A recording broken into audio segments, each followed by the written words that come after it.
President-elect Donald Trump delivering again on his promise to bring jobs to America. Cheryl Casoni from our sister network, Fox Business, here now with the big business deal that he just struck with Japan. Cheryl? Well, good morning, guys. Donald Trump took a meeting yesterday with Masayoshi Son. He is the CEO of Japanese conglomerate SoftBank to solidify a deal that would bring a $50 billion investment into the United States, with the potential to add up to 50,000 jobs here. Now, this deal, a win for the president-elect, who immediately took to, well, or else Twitter, to say Masa of Japan has agreed to invest $50 billion in the U.S. toward businesses and 50,000 new jobs. Trump also introduced the Japanese billionaire. So, ladies and gentlemen, this is Masa of SoftBank from Japan, and he's just agreed to invest $50 billion in the United States and 50,000 jobs. One of the truly great men. Thank you. He also tweeted, he said this, quote, Masa said he would never do this had we not won the election.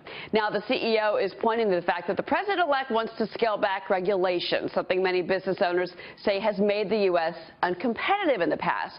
SoftBank owns 82% of wireless carrier Sprint, as well as a major stake in Chinese e-commerce site Alibaba, among many other businesses. Sprint had attempted to merge with T-Mobile, but was shot down by regulators. Shares of Sprint hit their best levels in 2.5 years back on Tuesday. Those are your headlines. Back to you guys. All right, thanks, Cheryl. President-elect Trump adding another notch to his past year. Earlier today, Time magazine named him Person of the Year. Mr. Trump called it a great honor. The magazine said it was a pretty straightforward decision for them. Then talked about his search for a Secretary of State, Mr. Trump did. He says Mitt Romney is still under active consideration. And the expanding search has nothing to do with the recent past these two men share together. It's not about revenge, it's about what's good for the country, and I'm able to put this stuff behind us, and I hit him very hard also, you know, which is very nice that the press doesn't cover that. I'm very happy about that, actually. Chief National Correspondent Ed Henry is live outside Trump Hotel in Washington, D.C. on Pennsylvania Ave. Ed, good morning to you. It appears they continue to move forward quickly. What is your sense about what you're hearing?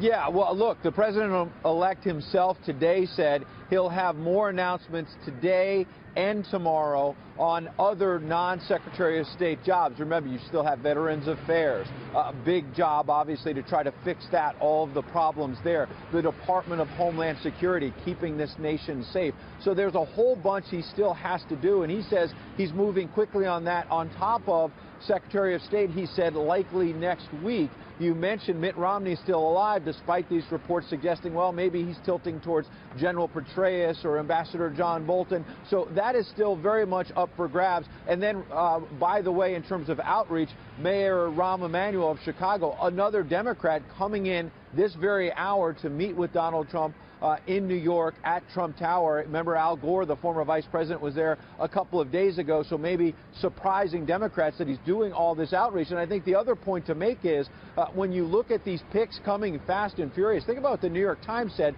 1 week in. They said the transition was in disarray and that he was behind schedule, basically, and things were falling apart. He has now really picked that up and is ahead of where a lot of other Democrats and Republicans are. You're outside the hotel. Give us a sense. Apparently business is humming there. Apparently some questions as well. What do you have on that? Well, Vice President-elect Mike Pence was here last night giving a speech about the conservative agenda, but also obviously using this backdrop to promote the Trump brand. The government of Bahrain is having a reception here tonight, and there's been a lot of chatter here in Washington that foreign diplomats are snapping up hotel rooms, conference rooms to hold big events here, money that will go into the pockets, obviously, of the Trump organization. Critics are saying this is a conflict of interest, though, as you know, the president-elect has been insisting he's pulling back from the family business. What? That is one of the frames for this, is that, and we're seeing it with others, that they are saying that, of course, we'll stay at the Trump Hotel. We're going to go see the president, and when we see the president, we want to say, you have a wonderful hotel there. So he's really profiting from this, and it really creates real conflicts of interest and real appearance of conflict of interest. I think what Ivanka is trying to say, who cares? Who cares? This is big league stuff. This is our country. Our country is going bad. we're going to save our country. I don't care about hotel occupancy. It's peanuts compared to what we're doing. The president-elect suggesting there his focus is on governing, and let's not forget, he has already signaled that on December 15th he'll have a news conference to suggest he's pulling back officially and turning the business over to his children. Well, we'll see what happens in the parade outside that hotel. Right. Ed, thank you, sir. Ed Henry there in D.C. Martha. The theme now is America First. You watched it play out last night in North Carolina. What was your takeaway? This has been Donald Trump's theme all year long, and this is why he won the White House.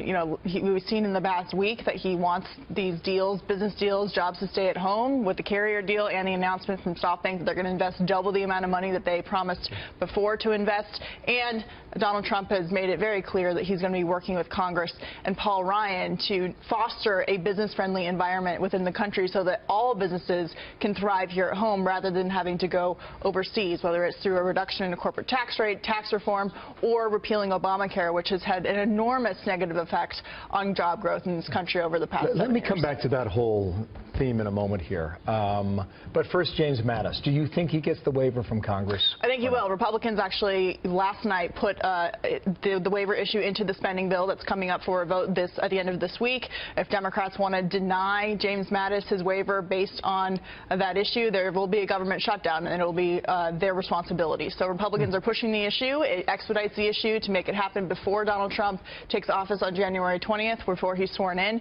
And so I think he'll get the waiver. Outside of Democrats trying to be obstructionist because they're opposed to Trump, there hasn't really been a lot of bipartisan criticism of James Mattis. He has a lot of respect from both Democrats and Republicans for his judgment on the battlefield. Secretary of State, I thought Mr. Trump made some news this morning in that interview on NBC. He said that he will get an announcement next week.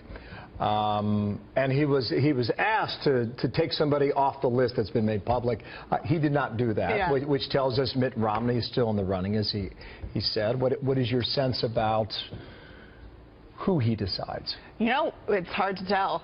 You know, he had the list of 4. He expanded that list to 10. John Bolton is still in the running. Rudy Giuliani is still in the running. Mitt Romney, who has been roundly criticized by Trump advisors publicly, is still in the running, according to Donald Trump, who wouldn't take it off the table.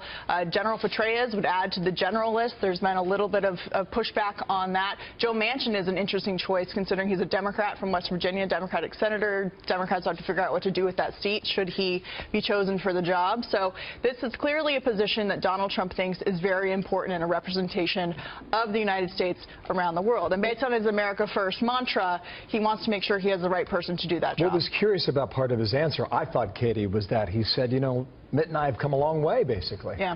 Well, he's looking for that comfort zone. Well, and the thing is when they got together, there was a lot of criticism of, well, Mitt Romney said horrible things about Donald Trump. But the bottom line is that they were willing to put aside their differences, their egos, and really come together about what they can do for the betterment of the country. Whether they were able to reconcile all of their viewpoints, whether it's on Russia or other issues, so that Romney gets the position, is another story. As we just saw, there's a lot of people in line for the job, and I'm sure Donald Trump will make the best decision that he thinks to represent his Make America Great Again slogan all around the world. You commute between Washington and New York City. We know what's going on in this town. Yeah. Give us a sense of Washington when you tick off a list of things to do. Tax reform, Obamacare, infrastructure. A lot of promises out there. Well, how is that now being received? Well, considering Republicans are running the Senate and the House at this point, a lot of those promises can be, fulfilled. It's more difficult when there's a split government to make that happen. But there's always a danger in over-promising, as President Obama did in his first term. So Donald Trump doesn't seem to be worried about that, but it seems like they're ready to get things done. Their Obamacare repeal is on the table as soon as the new Congress and as soon as Donald Trump is sworn in. They're ready to get things rolling in D.C. for the first time in a while. I believe we're in the process of putting together one of the all-time great cabinets that has ever been assembled in our nation's history.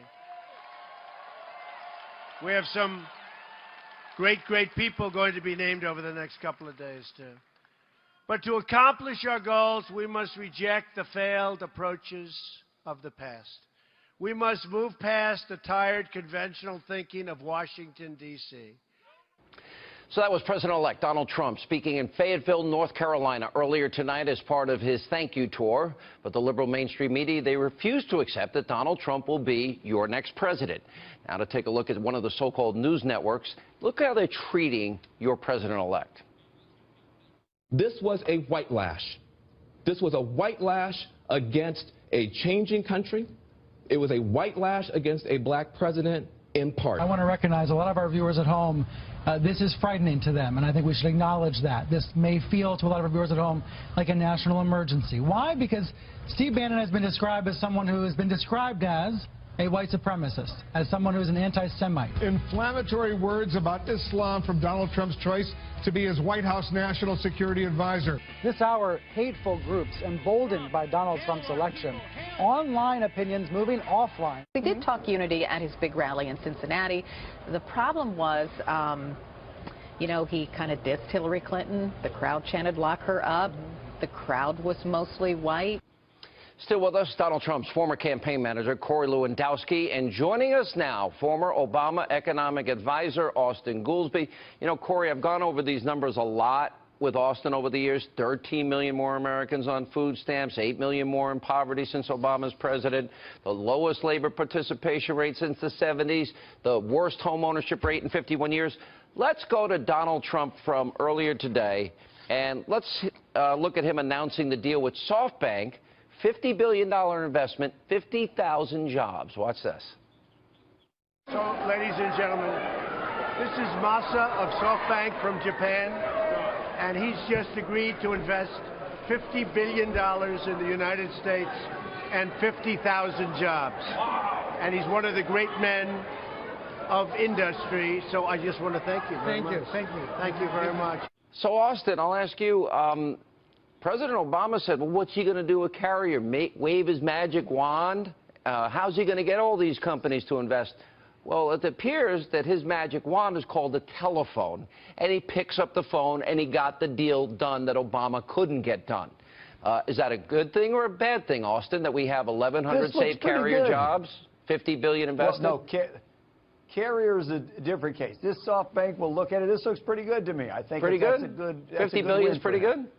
Yeah, 50. I'm I just think pretty that's good. A good win. Now, I would highlight that Obama's added more than 15 million jobs since 2010, so he better step up his game as president to try to match that. But I think this was a good win for him. Yeah, I know. And that's, Corey, that's exactly why Pennsylvania, Wisconsin, Michigan, and Ohio were easy wins for Donald Trump, or relatively easy. That's why the majority of America voted against him. But it's but fine. he didn't campaign in New York, New Jersey, and California because we don't have a system based on the popular vote. Corey. I didn't say we did. I didn't say we did. No, look, Sean, Donald Trump has been the president-elect of this country for just over 4 weeks. He saved 1,000 jobs in the state of Indiana, which means 1,000, not only those direct 1,000 jobs, but 1,100, but all the extra jobs that go along with that, which means a great Christmas, which you can say again, Merry Christmas, because Donald Trump is now the president. You can say it again. It's okay to say. It's not a pejorative word anymore. The other thing is, $50 billion and 50,000 jobs in the first 4 weeks. We continue down this path. We're going to have to have an increase in immigration to fill up all these jobs, and we're going to have too many in our own country. Actually, that would be fewer jobs than Barack Obama has been adding for the last 6 years. Austan, with all due respect, you are the only American that gives him good grades on the economy. But he's gone in, what, less than 60 days? He's done. And the Obama era, thankfully, is over. And we'll survive, and we'll clean up his mess.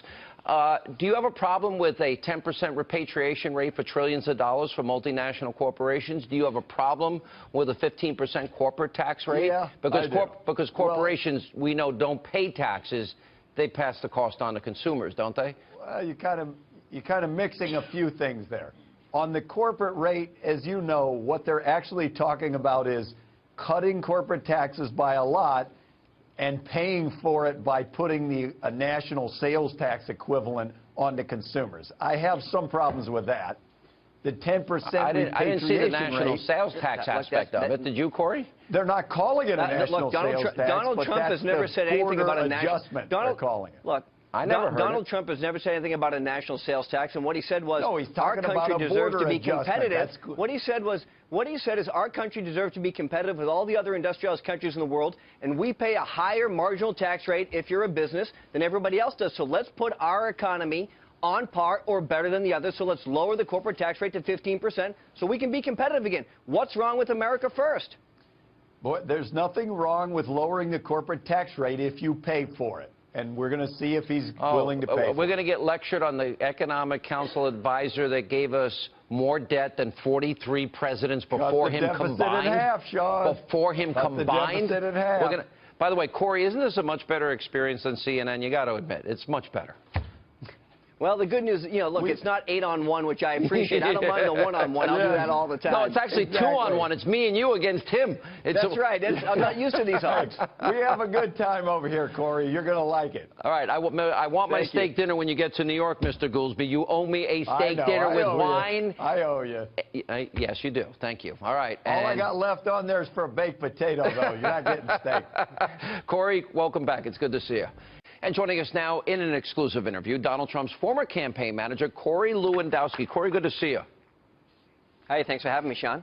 Maybe I'm old-fashioned, yes, sir, no, sir, yes, ma'am, no, ma'am, but, when you ask people to do something for you and they do it, saying thank you is not a bad thing to do, and it seems to be going over very well. The crowds are huge, and he's planning on doing a number of other of these rallies.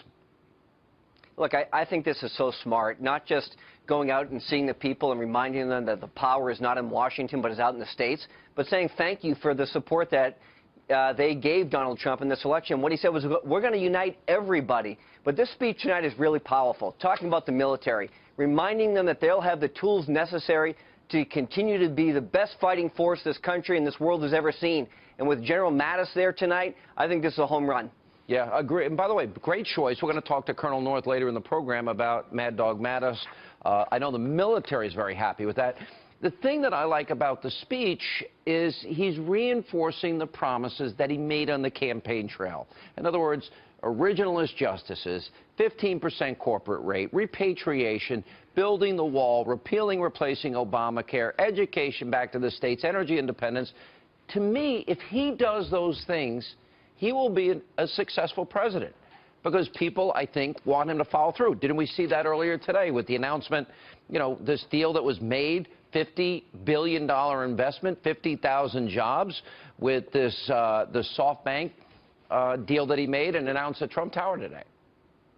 Well, we saw that, plus we saw just last week 1,100 jobs saved in Indiana. Those are hardworking Americans who are going to be able to keep their jobs here and have a great Christmas, where it's okay to say Merry Christmas again. Look, Donald Trump in the first 4 weeks of his presidency has done more to help this country than I think Barack Obama has done the last 4 years. Now, I know that's a strong statement, but what we see is a commitment to our military, again, a commitment to our businesses to reduce the amount of government regulations so that they can continue to grow and grow our economy. Not at 1%, not at 2%, but at 4%, 5%. Lower the corporate tax rate so that our country can be competitive in a global marketplace. That's what we have. Look, his presidency is summed up in 2 words, America first. I love it. Yeah, look, if these 2 deals that he made before becoming president begin to define a pattern, then Americans will get back to work, out of poverty, off of food stamps.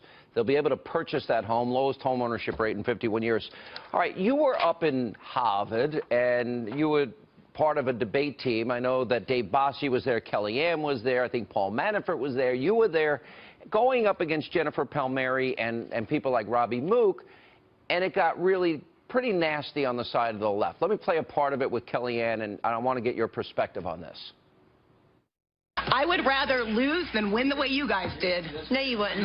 Yes. No, you wouldn't. Yes.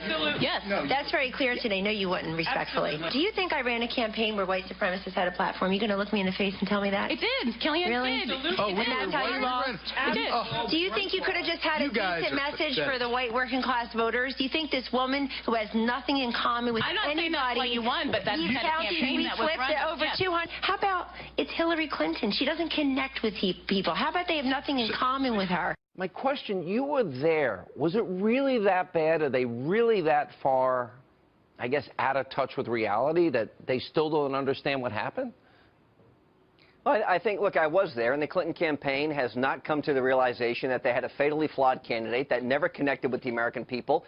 Donald Trump won over 200 counties, which Barack Obama won 4 years ago. That is not for any other reason other than the fact that people want a better country. They connect with Donald Trump. He understands the problems of the working class. He's fixing those problems already, as we see by bringing jobs, keeping jobs here in America. The Clinton campaign ran a fundamentally flawed campaign. They had a fundamentally flawed candidate, and they refused to take any blame for the way that the campaign turned out. They blame everybody except themselves for it. Yeah. One of the things Donald Trump talked about today was $4 billion being spent on Air Force One, a contract with Boeing. I want to be very clear here. I think the President of the United States, regardless of who it happens to be, needs the best, the safest aircraft.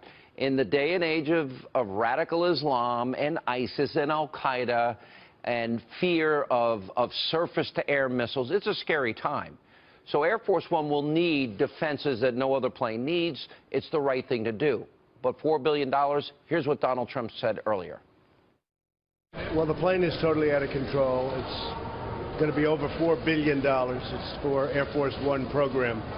And I think it's ridiculous. I think Boeing is doing a little bit of a number. We want Boeing to make a lot of money, but not that much money. Okay, thank you. USA Today said $3.2 billion, but somewhere in that range, which is astronomical. I can't fathom any plane or two planes costing that amount of money. Your thoughts? Well, here's what it is. Look, Donald Trump is a businessman who understands how to control costs to be successful. And taking over the role as the CEO of the United States, it's a $4 trillion budget, and he's looking at $4 billion and saying, is this the best we can do? Let's shave the cost.